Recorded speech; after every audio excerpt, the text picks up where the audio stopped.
So, what's next for House Republicans? GOP leaders scramble to find the next Speaker of the House.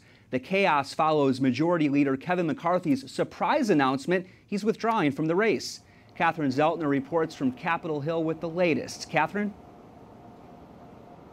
Jason, essentially 2 House speakers have stepped down in less than 2 weeks. With this political drama, some lawmakers put the blame on a powerful bloc of conservative congressmen.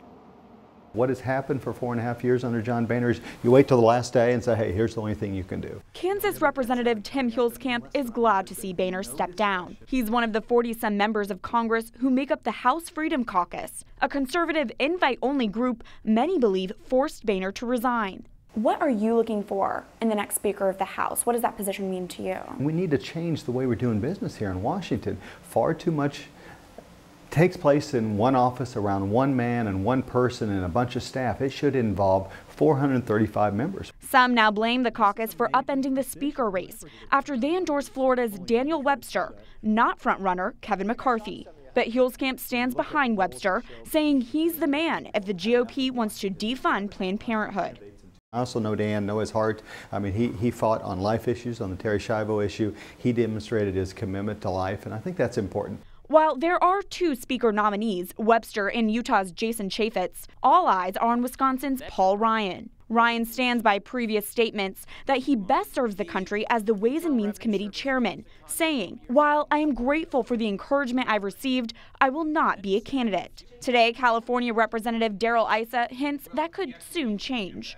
I think at the end of the day, or the end of the week, Paul Ryan will be our Speaker presumptive. Issa says Paul Ryan has the dream job right now and a good work-life balance with his family. That might be why he is so hesitant to run. We'll continue to monitor this developing story. Jason? We appreciate that very much. Thank you, Catherine. And Michael Warren is a staff writer at the Weekly Standard. Michael, would you bet on Paul Ryan becoming the next Speaker? Well, there are certainly a lot of people in Congress who are betting, or maybe the better term is praying, that Paul Ryan takes this. I'm not so sure about that. I think that there's this big groundswell, as Catherine reported, for Paul Ryan to get in, but he doesn't want to do it. And you know, it's going to be really difficult, I think, to convince him if he really doesn't want to. He cites his family, having to go back to Wisconsin, his home state, every week to see his young kids. And of course, the work that he's doing on the House Ways and Means Committee is really sort of what he's always wanted to do. So I'm not sure the speakership really fits him. And it's kind of a little unseemly for the Republicans to be on their knees begging for him to take it. Why has he become such a favorite right now? Well, he is seen, and I think rightly so, as sort of the most unifying figure within the conference. This is a conference that has a lot of different people on a pretty wide spectrum on the sort of center-right side of our politics. And Paul Ryan is very popular. In addition to being very popular with the conference, he's also got great name recognition throughout the country. So he's very easy to sell to some of those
announcement.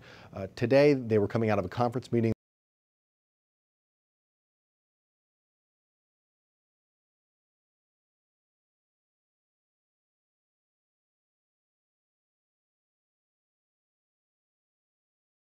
And maybe we thought it was to have Kevin McCarthy leave. There may be a future here if we can just sort of